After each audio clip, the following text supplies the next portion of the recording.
चलो आगे देखो। ठीक, चलो देखो, हम सब पढ़ लिए थे गुलाम वंश। क्या पढ़ लिए थे? गुलाम वंश। आज हम लोग पढ़ेंगे नए वंश, बलबड़ी वंश। क्या पढ़ेंगे? बलबड़ी वंश। तो बलबड़ी वंश के बाद हम लोग क्या पढ़ेंगे? खिलजी वंश। इस वंश का नाम बहुत कम आता है कि खिलजी वंश का नाम तुम लोग ज्यादा सुनो। कहां पर? दिल्ली सल्तनत के इतिहास में। तो सबका ध्यान देना चाहिए, पहले समझ देते ध्यान। देखो, बलबन ने 1206 ईस्वी में गयासुद्दीन बलबन के नाम से क्या किया? दिल्ली गद्दी पर बैठा। उसने एक नए वंश, कौन सा नाम था? बलबनी वंश क्या की? स्थापना की। बलबन कौन था? बलबन कौन था? सो ध्यान से यार। तो इल्तुतमिश ने ग्वालियर को जीतने के क्रम में बलबन क्या किया था? खरीद लिया था। जब इल्तुतमिश ने ग्वालियर को जीत लिया, ग्वालियर को जीतने क्रम में बलबन क्या किया? खरीद लिया। अब बताओ, इल्तुतमिश किस वंश के समय थे? गुलाम वंश के। किसके थे? गुलाम वंश के। इल्तुतमिश ने क्या किया? बलबन को खरीदा था। किस क्रम में? ग्वालियर को जीतने क्रम में इल्तुतमिश ने किसको खरीद लिया जी? बलबन को खरीद लिया था। अब क्या हुआ? बलबन ने आगे चल करके, जब तुम लोग जानते हो रजिया सुल्तान गद्दी बैठी ना, जो बलबन था इल्तुतमिश क्या था? सेना नायक भी था। ठीक, अब क्या हुआ? आगे चले तुम लोग देखोगे, जो गुलाम वंश का अंतिम शासक था, कौन था गुलाम वंश के शासक? गुलाम वंश का अंतिम शासक कौन था? ससमुद्दीन तैमूर। उसने क्या किया? अब उसकी बाद में हत्या कर दी जाती है। बाद में क्या होता है? बलबन ने एक नए वंश की स्थापना, इसका नाम क्या था? बलबनी वंश। अब यहां समझ ध्यान से, बलबन ने फारसी रीति रिवाज पर आधारित नौरोज उत्सव प्रारंभ किया। ठीक, ये मुस्लिमों का त्योहार था। क्या था? मुस्लिमों का त्योहार था। ठीक, उसने क्या किया? नौरोज त्योहार को प्रारंभ करवाया। और बाद में यह त्योहार नौरोज उत्सव था। बाद में तुम लोग जानोगे जब मुगल वंश आएगा, तो मुगल वंश में एक थे औरंगजेब। कौन थे? औरंगजेब। तो औरंगजेब ने क्या किया था? इस नौरोज उत्सव क्या किया था? बंद करवा दिया था। ठीक ना? तो नौरोज उत्सव किसने प्रारंभ करवाया था? बलबन ने स्टार्ट करवाया था। ध्यान रखना, पूछा गया है कई बार कि नौरोज त्योहार का प्रारंभ किसने किया था? बलबन ने किया था। आगे, बलबन अपने विरोधियों के प्रति बलबन ने लौ एवं रक्त की नीति अपनाई। मतलब बहुत कठोर शासक था। क्या था? जो बलबन था क्या था? अपने विरोधियों के प्रति बलबन ने लौ एवं रक्त की नीति अपनाई। यानी कहने मतलब यह है, बहुत कठोर शासक है। क्या है? बहुत ही कठोर शासक है। कौन कठोर शासक? बलबन। ठीक, अब आगे उसने क्या किया? उसने तुर्क प्रभाव कम करने के लिए सिजदा तथा पैबोस प्रथा को शुरुआत किया। किसकी थी? पैबोस और कौन सा? सिजदा। इसने तुर्क प्रभाव कम करने के लिए, तुम लोग जानते हो इल्तुतमिश ने 40 सरदारों को ग्रहण किया था। उसमें जो 40 सरदार थे, भीतर क्या उसने कह रहे? तुर्क वाले ही थे। तो उनके प्रभाव कैसे कम हो? भाई वो 40 लोग संगठन था पूरा। अब 40 लोग जहां 31 होंगे तो लोग क्या करेंगे? राजा के खिलाफ क्या करेंगे? एक्शन डालेंगे ही। तो उन्होंने अपने साम्राज्य में तुर्क प्रभाव कम करने के लिए क्या किया? दो प्रथा स्टार्ट कर दिया, सिजदा और पाबोस। एक क्या था? सिजदा क्या होता था? अगर कोई व्यक्ति राजा के सामने मान लो आ रहा, महल में आ रहा है, तो राजा के सामने झुकना पड़ता था। सर झुका करके तुम कहाँ हो? महल में आकर बैठो। ये होता सिजदा। पैबोस क्या होता है? राजा के पैर को चूमना होता था। बहुत खतरनाक सिस्टम था बलबन समय में। ठीक, सिजदा क्या था? राजा के सामने सिर झुका तुम आगे तक बैठो, वहां पर अपने स्थान पर सिर झुकाओ। एक वजह से कर लिया, हो गया। ठीक, अब तो लोग पैरों पर पैर रख लेते, हो गया, जाओ प्रणाम, खुश रहो। अब तुम सिर झुकाओ, पहले सिर झुका करके तो आके समाज में बैठो। पैबोस क्या था? आने के बाद राजा पैर चूमो, तब जब अपने स्थान पर बैठो। बड़ा खतरनाक नीति थी। ठीक, आगे बलबन ने जितने इलाही की उपाधि धारण की है। कौन जी? जितने इलाही की उपाधि धारण किया। आगे बलबन के दरबार में फारसी के प्रसिद्ध कवि कौन थे? अमीर खुसरो। अमीर खुसरो यहां भी रहेंगे अलाउद्दीन खिलजी के दरबार में। ठीक, तो बलबन के दरबार में फारसी प्रसिद्ध कवि कौन थे? अमीर खुसरो। अमीर खुसरो कौन आते थे? अमीर हसन आते थे, पूछा गया है। ठीक, आगे तुर्कान चिहलगानी बताया था ना, ये क्या था? तुर्कान चिहलगानी, जो इल्तुतमिश ने क्या बनाया था? इल्तुतमिश ने 40 सरदारों का संगठन बनाया था ना। इल्तुतमिश ने जो 40 सरदारों का संगठन बनाया था, उसी को हम लोग कहते हैं क्या? तुर्कान चिहलगानी। जिसकी वजह से, जिसके मेन कारण से ही रजिया बेगम सुल्तान तो बनी, लेकिन बहुत अधिक टाइम तक नहीं रही। क्यों? मतभेद हो गए इसमें। ये लोग अपना गुट बना रहे हैं, उधर रजिया बेगम अपना सुल्तान बना रहे हैं, अपना कुछ साधक कर रहे हैं। इसमें क्या था? मतभेद हो गया था। ठीक, इधर बलबन ने दीन अर्ज सैन्य विभाग क्या की थी? स्थापना की थी। पूछा गया है कि बलबन ने दीन अर्ज, इसको हम कहते हैं दीवाने अर्ज की स्थापना किया था। ध्यान रखना। भारत में कव्वाली गायन का प्रचलन किसने किया था? अमीर खुसरो ने। यह प्रश्न वेरी वेरी मोस्ट इंपॉर्टेंट है, ये वाला कि भारत में कव्वाली गायन का प्रारंभ किसने किया था? तो अमीर खुसरो ने किया था। अब होता क्या है, समझो ध्यान से। बलबन के जो बेटों में नाम आता है, जो इनका बड़ा बेटा था कौन था? शहजादा महमूद। क्या हुआ? ये मुल्तान पर आक्रमण के दौरान क्या हुआ था? इसको मंगोल ने क्या किया था? मार दिया था। अभी जो इसको छोटा लड़का था, ठीक, वो कौन था? बुगरा खां। जो इसका छोटा बेटा था, कौन था? बुगरा खां। फिर बुगरा खां के बाद गद्दी कौन बैठा? कुछ टाइम के लिए, लोग बहुत कम टाइम के लिए थे। मुइनुद्दीन कौन? कैकुवात। अब इसी लड़के कौन है? ससमुद्दीन क्यूमर्स। कौन है? ससमुद्दीन क्यूमर्स है। अब क्या होता है? ससमुद्दीन क्यूमर्स की हत्या कौन कर देता है? जलालुद्दीन खिलजी। कौन कर देता है? जलालुद्दीन खिलजी। सोचो भी 3 साल बेटा है, ये 3 साल का बच्चा है। जलालुद्दीन लगा कि अभी आगे चल क्या बनेगा? राजा बनेगा। तो पहले हम लोग करते क्या? इसको इसी को निपटा देते हैं। 3 साल के लड़के को मार करके कौन? जलालुद्दीन खिलजी ने क्या किया? एक नए वंश की स्थापना की। इसका नाम क्या था? खिलजी वंश। तो आगे हम लोग क्या पढ़ेंगे? खिलजी वंश। क्या पढ़ेंगे? खिलजी वंश। तो गुलाम वंश को समाप्त कर 1300, भैया बलबन जो आता है गुलाम वंश में ही आता है। बलबनी वंश का नाम बहुत कम आता है। ये गुलाम वंश के फर्क अंदर आते हैं। बलबनी वंश का नाम बहुत कम आता है।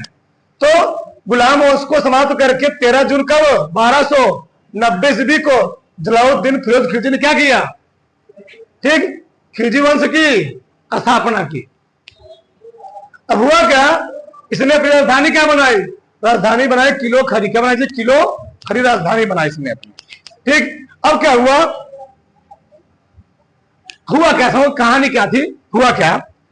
पहले के टाइम में, अब बताओ राजा कौन बन गया है खिलजी वंश का? जलालुद्दीन फिरोज खिलजी। जलालुद्दीन फिरोज खिलजी खिलजी वंश के राजा हैं। गद्दी पर किसकी कार्यभार किसका? जलालुद्दीन फिरोज खिलजी का। उस टाइम में इन्हीं के सेनापति थे कौन? अलाउद्दीन खिलजी। बहुत खतरनाक सेनापति थे। अब हुआ क्या? उस टाइम में अगर कोई मान लो सेना सुल्तान, अगर कोई सुल्तान कहीं मान लो आक्रमण किया, वहां पर लूटपाट में जो सामान मिला, राजा को उसमें कुछ हिस्सा देना होता था। अब अलाउद्दीन ने क्या किया? अलाउद्दीन ने देवगिरी पर आक्रमण किया। कहां आक्रमण किया? अलाउद्दीन ने देवगिरी के राजा रामचंद्र देव को हरा करके वहां से क्या किया? अपार धन समुदाय इकट्ठा किया। फिर से हमने क्या बताया? उस टाइम में नीति थी, नियम था, जो सुल्तान या सेनापति कहीं मान लो आक्रमण किया, वहां से जो धन संपदा, रुपया, पैसा, सोना, चांदी मिला, उसमें से कुछ हिस्सा किसको देना होता था? राजा को। अब अलाउद्दीन खिलजी ने क्या किया? देवगिरी पर आक्रमण करके राजा रामचंद्र देव को क्या किया? हरा दिया। और हरा करके उनके साम्राज्य में से, बताओ राजा हरा ना, उसके साम्राज्य में धन संपत्ति नहीं होगा? तो वहां से क्या किया अलाउद्दीन खिलजी ने? बहुत ज्यादा मात्रा में धन संपत्ति क्या की? लूटपाट किया। और बहुत ज्यादा धन संपत्ति लेकर के अपने चाचा को कहां बुलाया? कड़ा मानिकपुर, इलाहाबाद। कहां बढ़ता है? इलाहाबाद में जी। अब अलाउद्दीन खिलजी है कौन? अलाउद्दीन खिलजी जलालुद्दीन फिरोज खिलजी का दामाद भी है। क्या है? जलालुद्दीन फिरोज खिलजी ने अपनी बेटी का विवाह किससे कर दिया था? अलाउद्दीन खिलजी। क्यों कर दिया था? जब यहां जीता था जीता कुछ टाइम बाद क्या किया वहां पर, वहां इसने एक समाज को और जीत लिया था। उसके जितने क्रम में उसने क्या किया था, जलालुद्दीन फिरोज खिलजी ने अपनी पुत्री विवाह किससे कर दिया था, अलाउद्दीन खिलजी से कर दिया। जब अलाउद्दीन खिलजी वहां जीतकर आया, कहां से जीत गया, देवगिरी पर आक्रमण वहां जीतकर आया, तो जलालुद्दीन फिरोज खिलजी ने कहा तुम तो वहां कितना धन संपदा लूट लिए हो, हमको कुछ भी नहीं दोगे।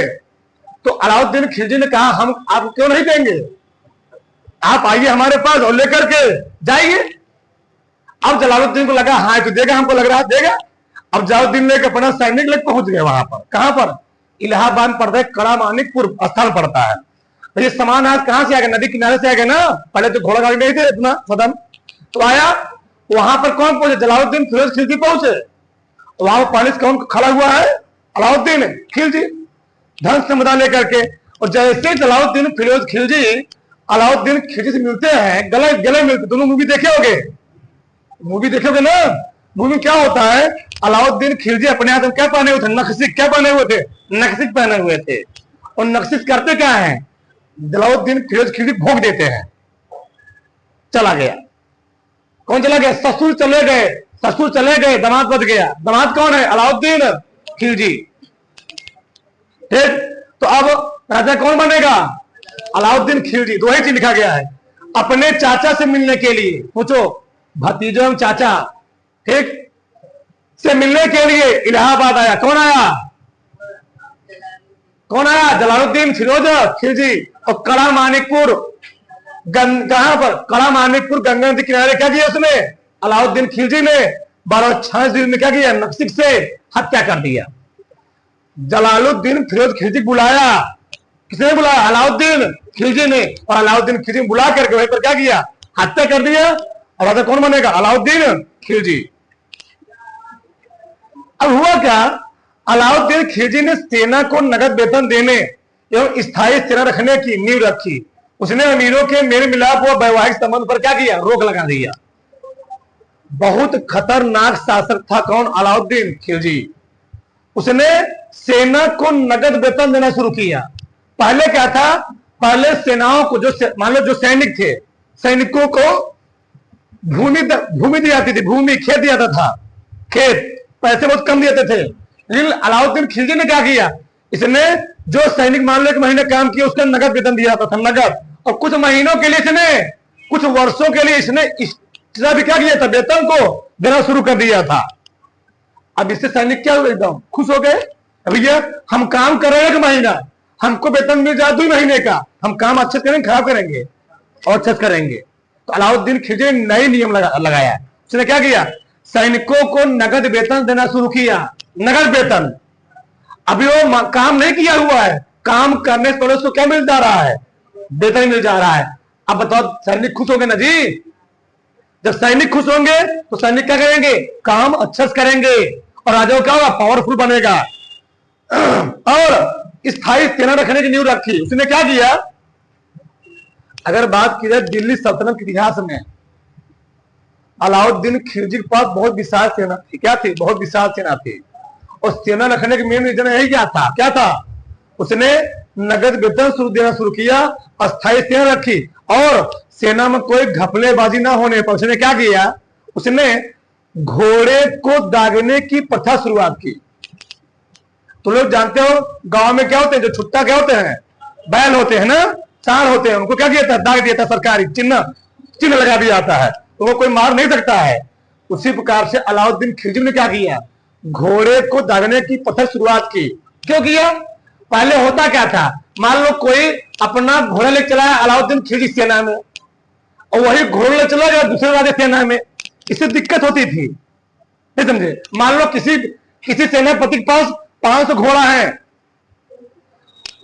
किसी दूसरे राजा ने बुला लिया कि हम अपना पूरा घोड़ा हमारे पास ले चले आओ, वहां चले गया। और जब इनको जरूरत पड़ी यहाँ चलाया, इसने क्या रोक लगा दिया कि भैया जो घोड़ा हम दगवा देंगे तो घोड़ा और किसी भी सेना में जाएंगे नहीं, वो कहां के और रहेंगे, हमारे यहाँ रहेंगे, दूसरी जगह नहीं जाएंगे। अदला बदली इससे नहीं होगा, वह दो जगह काम नहीं कर पाएगा। स्थायी सेना रखी और सेनाओं को क्या किया, जो क्या थे सैनिक थे वो क्या देना शुरू किया, नगद वेतन देना शुरू किया। उसने अमीरों के मेल मिलाप आप बताओ, अमीर मिलेंगे, बड़े बड़े लोग मिलेंगे तो क्या बनाएंगे, इनके प्रति क्या करेंगे जी, गुट करेंगे, षड्यंत्र रचेंगे। जब षड्यंत्र रचेंगे राजा के विरुद्ध तो वहां पर दिक्कत होगी। तो उसने क्या कि बंद करवा दिया, वैवाहिक संबंध तक बंद करवा दिए थे। विवाह होंगे तो विवाह में लोग 10 लोग जाएंगे, ज्यादा लोग नहीं जाएंगे। ज्यादा लोग जाएंगे कहीं उधर लड़का लड़की विवाह हो रहा है, इधर क्या करें अपना खड़न कर रहे हैं, तो दिक्कत होगा ना जी। तो ऐसा षड्यंत्र ना रचे, ऐसा कुछ व्यवस्था ना हो तो शादी में केवल 10-12 लोग जाएंगे, ज्यादा लोग नहीं जाएंगे। ठीक, इतना खतरनाक शासक था कौन था, अलाउद्दीन खिलजी। अब इसने क्या किया, दिल्ली के शासकों में सबसे विशाल अस्थायी सेना किसके पास थी, दिल्ली के शासकों में सबसे विशाल स्थायी सेना किसके पास थी, अलाउद्दीन खिलजी पास थी। और पहली बार घोड़ों को दागने तो सैनिकों की हुलिया लिखने की प्रथा की शुरुआत किसने किया था, अलाउद्दीन खिलजी। अरे भैया पहले के जमाने में 1200 कब की बात है, 90 की बात है। पहले आधार कार्ड नहीं था कि अंगूठा लगा दिए हम हैं, मालूम चल गया। फिंगरप्रिंट नहीं था, अब क्या है, कहीं तुम लगा दो फिंगरप्रिंट, मालूम चले तुम ही हो, तुम्हारे घर में 2 भाई हो, उस भाई के बैंक में पैसा हो, अगला भाई नहीं निकाल सकता हो, फिंगरप्रिंट सिस्टम आ गया है। ठीक, तो उस टाइम ऐसी व्यवस्था नहीं थी। उसने क्या किया, घोड़े को दागने व सैनिकों की हुलिया लिखने की प्रथा की शुरुआत, उनका क्या बनवाया, स्केच बनवाया, घोड़ों का सैनिकों का स्केच बनवाया। तो भाई हमारे यहां रहेंगे, हमारे यहां काम करेंगे और किसी के यहां जाएंगे नहीं। आगे, अलाउद्दीन खिलजी को द्वितीय सिकंदर कहा जाता है। इसने ही बाजार नियंत्रण प्रणाली की शुरुआत की थी। बहुत खतरनाक व्यवस्था थी ये। पूरे इतिहास में, धरती पूरे इतिहास में सबसे खतरनाक व्यवस्था यही थी। बाजार नियंत्रण प्रणाली की शुरुआत किसने किया था, अलाउद्दीन खिलजी ने। बाजार नियंत्रण प्रणाली की शुरुआत किसने किया था, अलाउद्दीन खिलजी ने। इतना खतरनाक शासक था, अगर बाजार में कोई व्यक्ति चोरी करता था तो अलाउद्दीन खिलजी अपने समाज में कह दिया था, जो व्यक्ति जितने ग्राम चोरी करेगा उसके शरीर से उतना ग्राम मांस निकाल लिया जाएगा। अगर तुम सामान देते समय 200 ग्राम चोरी किए और मालूम चल गया उस व्यक्ति को इसने 200 ग्राम क्या किया, चोरी किया है, जो तौल रहा है उसी के शरीर से 200 ग्राम क्या करो, मांस को निकाल लो। बताओ, खतरनाक प्रणाली है ना। कोई करेगा कोड़ों भी लोग भूल को नहीं करेंगे। बाजार नियंत्रण प्रणाली, क्यों, रीजन क्या था इसका, क्यों, बाजार में जो लोग काम कर रहे हैं, अपना मान लो सब्जी देना 5 रुपए किलो, अपना मनमाना अगले दिन कर दिया 10 रुपए किलो, अगले दिन दे दिया 12 रुपए किलो। इससे सैनिकों की दिक्कत होगी खरीदने में। हर चीज पर उसने दाम फिक्स कर दिए, इतने देना है, न इससे कम न इससे बेसी, उतने बराबर देना है। हर चीज को उसने क्या किया, दाम को फिक्स कर दिया। न दाम बढ़ाना है न कुछ करना है, एकदम फिक्स रेट होना चाहिए हमेशा। चाहे सूखा भी पड़ जाए, चाहे अकाली आ जाए, चाहे भुखमरी पड़ जाए, लेकिन जो दाम फिक्स कर दिया राजा द्वारा ना, इतना दाम है, दाम तुमको उतने रखना है और रेट कमी भी नहीं करना उसने। बताओ, लोग अट्रैक्ट होंगे।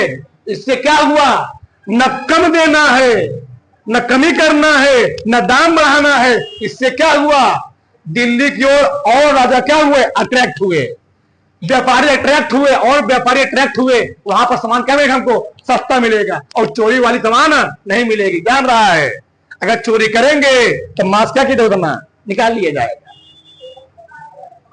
इतना खतरनाक प्रणाली थी किसकी थी, अलाउद्दीन खिलजी की, बाजार नियंत्रण प्रणाली। इससे व्यापारी क्या हुए, अट्रैक्ट हुए, सैनिकों को सामान उचित मूल्य पर मिल जाते थे, ज्यादा दाम पर खरीदने नहीं पड़ते थे। और सैनिक क्या हुए इसके साम्राज्य में बहुत ज्यादा मात्रा में हो गए, कई लाख सैनिक। अब सबसे फेमस ये जानते होंगे, चित्तौड़गढ़ की रानी कौन थी, पद्मावती। कौन थी जी, पद्मावती। और तुम लोग जानते हो मलिक मोहम्मद जायसी, ना सुने हो ना, पढ़ा था ना हिंदी। मलिक मोहम्मद जायसी ने एक महाकाव्य लिखा है, उसका नाम क्या है, पद्मावत। और पद्मावत में रानी पद्मावती के बारे में बताया गया है और पद्मावत में लिखा गया है जो अलाउद्दीन खिलजी था वह रानी पद्मावती को चाहता था, प्रेम करता था।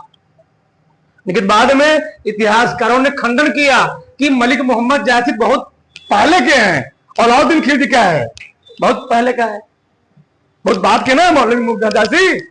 इतिहासकारों ने खंडन किया, जो थे ना उस टाइम में, कैसे देखेंगे प्रेम मोहब्बत उस मैटर था उनका, खंडन किए वो लोग।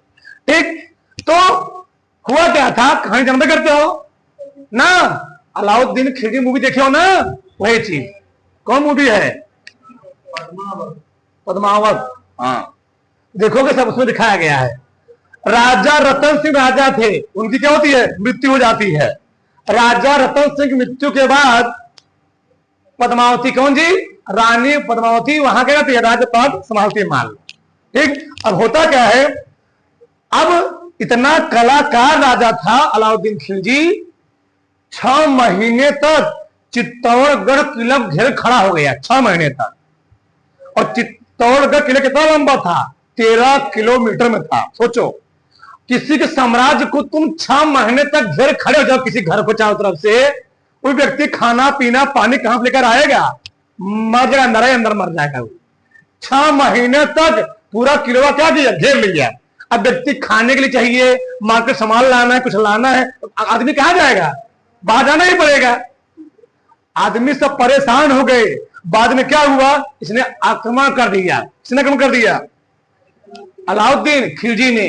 तो अलाउद्दीन खिलजी ने आक्रमण किया और राजा रतन सिंह जो बनवाए थे, किला पूरा बनवाए थे, किले के सामने दरवाजे पर, मेन गेटों पर चौक चौक क्या लगवा दिए थे, लोहे कील लगवा दिए थे। पहले क्या होता था ना, जब राजा आक्रमण करते थे, जो दरवाजा पहले दरवाजा तोड़ना होता था, तो करते क्या थे लोग, हाथी खड़ा कर देते थे, हाथी सूट मारती थी, दरवाजा क्या हो गया, टूट गया। लेकिन राजा रतन सिंह ने क्या किया था, ठीक, उसने दरवाजे के सामने कील लगवा दिया। अब हाथी मारेगा तो हाथी क्या करेगा, अब कील लगाने से क्या होता था, उसमें लगाते थे लेप, जहर का लेप लगाते थे, कोई मारेगा तो हाथी क्या उधर चली जाएगी। ये इतना खतरनाक व्यक्ति था ही, उसने क्या किया, पहले खड़ा कर दिया ऊंट, क्या खड़ा कर दिया, ऊंट, और ऊंटों से क्या किया, फिर उसको हाथी से पिटवाना शुरू किया। दरवाजा क्या हुआ, टूट गया, अंदर प्रवेश कर गया। जब मालूम चला अंदर लोग क्या कर गए, प्रवेश कर गए, तो रानी पद्मावती और उनके साथ क्या 13,000 क्या थी, दासियां थी। उन लोगों ने बहुत बड़ा कुंड था, उस कुंड में क्या हो गई, जौहर कर लिया। क्या कर लिया, जौहर कर लिया। तो ना, तो रानी पद्मावती उनके साथ क्या 13,000 रानी ने क्या किया, जौहर। अभी आज भी बना हुआ पूरा वहां पर, अब तो पड़ गया, पूरा मिट्टी वहां हो गई है, जौहर कर लिया जहां पर उन्होंने। ठीक, तो रानी पद्मावती वहां पर उनको देवी के रूप में पूजा जाता है। कहां पर, चित्तौड़गढ़ में पड़ता, राजस्थान में, देवी के रूप में लोग पूछते वहां पर, देवी। तो कौन थी, राजा रतन सिंह, रानी पद्मावती। ठीक, जब पहली बार आया था, कौन आया था, अलाउद्दीन खिलजी। तो अलाउद्दीन खिलजी को मालूम चला था कि रानी पद्मावती क्या है, बहुत ही सुंदर है। तो रानी पद्मावती को डायरेक्ट अलाउद्दीन खिलजी नहीं दिखाया गया था। एक वहां महल था, महल में रानी पद्मावती खड़ी थी, एक शीशा लगा हुआ था, मिरर लगा हुआ था, तो रानी पद्मावती को इमेज दिखाया गया था। तो इमेज को देख करके वो लगा कि हाँ ये क्या है, बहुत ही सुंदर है। फिर उनको प्राप्त करने के लिए क्या किया, उसने आक्रमण किया था। डायरेक्ट नहीं दिखाया गया था, डायरेक्ट देखता मर जाता था हवा। इधर देखो, इसने स्वयं को क्या किया, सिकंदर शाहनी की उपाधि से विभूषित किया। कहा, अरे भैया हम नहीं करें, इतिहासकार कहते हैं रानी पद्मावती जब पानी पीती थी ना, तो पानी दिखता था गले में पानी जा रहा है, इतना सुंदर थी, इतिहासकार लोग कहते हैं। एक आगे देखो इधर, ठीक, इसने स्वयं को क्या किया, सिकंदर शाहनी से क्या किया थी, उपाधि से विभूषित किया। यानी इसको हम लोग द्वितीय सिकंदर के नाम से जानते हैं। किसको, अलाउद्दीन खिलजी को। सबसे अधिक मंगोल आक्रमण किसके समय में हुए थे, अलाउद्दीन खिलजी के समय में, और सबको विफल कर दिया। अलाउद्दीन खिलजी के समय में मंगोल आक्रमण बहुत ज्यादा हुए, बलबन के समय में ये हुए थे, ये सबसे अधिक किसके समय हुए, अलाउद्दीन खिलजी। अलाउद्दीन खिलजी ने सभी मंगोल आक्रमण क्या किया, विफल कर दिया था। भाई विशाल क्या ना इसके पास है, किसके पास, अलाउद्दीन खिलजी के पास है। अब प्रसिद्ध कवि अमीर खुसरो किसके दरबार में आते थे, यहां भी है, यहां भी है, ठीक, अमीर खुसरो। और इसके बाद गद्दी कौन बैठा, मुबारक खिलजी बैठा। जिसकी हत्या कौन कर दी? वजीर खुसरो ने कर दी। तो खिलजी वंश क्या हो गया? समाप्त हो गया। हाँ, इसमें भी आ गया। जो अमीर खुसरो थे ना, ये शायद 8 राजाओं के दरबार में क्या थे? दरबारी कवि थे। कौन? अमीर खुसरो। ये बहुत खतरनाक कवि थे अमीर खुसरो। 8 राजा दरबार में आते थे शायद। ठीक, उतार लो तुम, उतार लो, उतरो बराक से।